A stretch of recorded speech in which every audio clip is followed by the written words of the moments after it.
Existe o que a gente chama de promoção vertical, promoção horizontal, promoção diagonal. Promoção vertical é eu ser promovido para um cargo acima do meu. Promoção horizontal é eu saio do meu cargo, vou para um outro, por exemplo, num outro departamento, mas de mesmo nível, mas onde eu vou executar outras tarefas, vou ter outros salários, vou ter outras responsabilidades.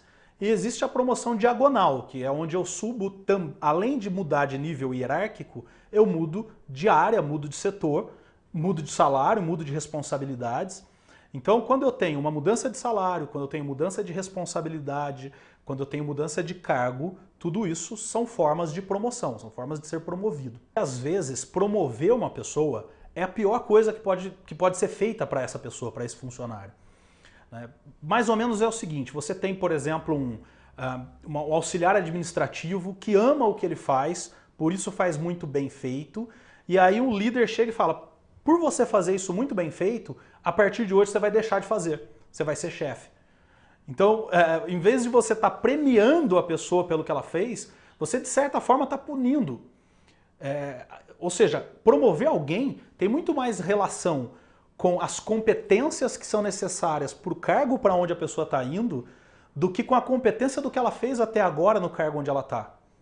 É óbvio que os resultados dela auxiliam no processo de promoção.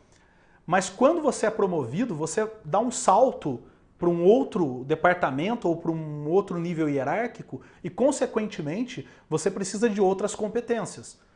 Se você não tiver essas competências, se não for enxergado em você essas competências, você não vai ser promovido.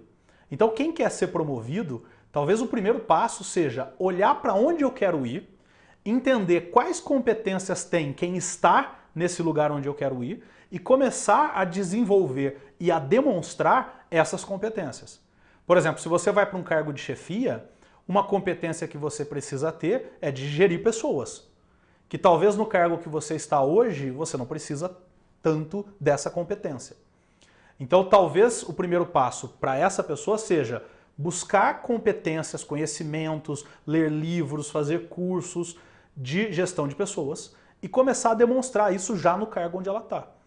É isso que vai levar ela a ser promovida, não é executar muito bem aquilo que ela faz. Eu costumo dizer que algumas pessoas são tão boas no que elas fazem que elas nunca vão ser promovidas, porque eu não posso ficar sem ela no que ela faz. Existe o papel do funcionário, que quer ser promovido, e existe o papel do líder. O bom líder é aquele que cria novos líderes. Então, um dos papéis fundamentais aqui é o líder olhar para a equipe dele e enxergar quem eu tenho que desenvolver para amanhã se tornar líder.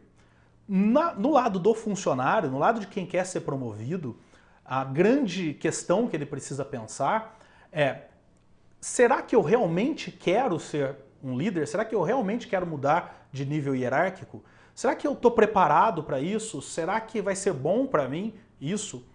Tem algumas pessoas que inteligentemente optam por não crescer hierarquicamente dentro de uma empresa.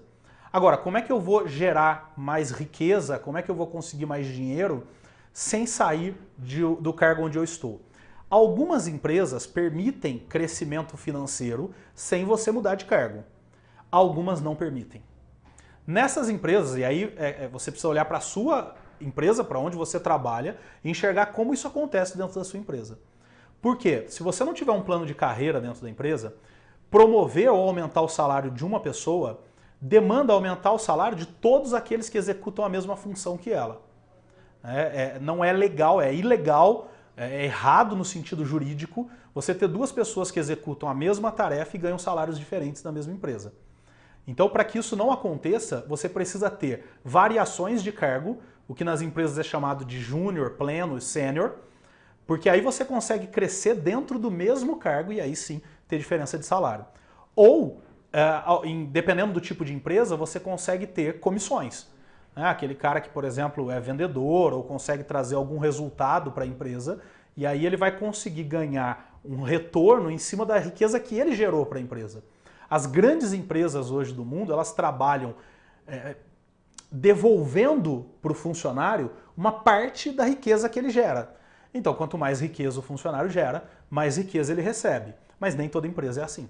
O chefe não é necessariamente a pessoa que sabe executar melhor a tarefa daquele cargo. Um chefe é uma pessoa que tem competências de chefe.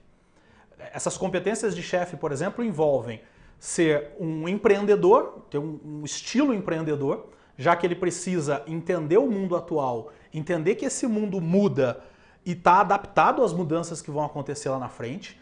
Ele precisa ser estrategista, né? Então um chefe é uma pessoa que consegue olhar lá na frente, entender o que ele precisa fazer hoje para chegar nesse mundo que ele está enxergando lá na frente. E ele precisa ter competências, por exemplo, de motivação. O chefe é a pessoa que faz com que os liderados dele trabalhem para ele ou para a empresa onde ele está. Então ele precisa ter competências de motivação, fazer com que as pessoas queiram fazer aquilo. Ele precisa também ser alguém que desenvolve competências nos outros.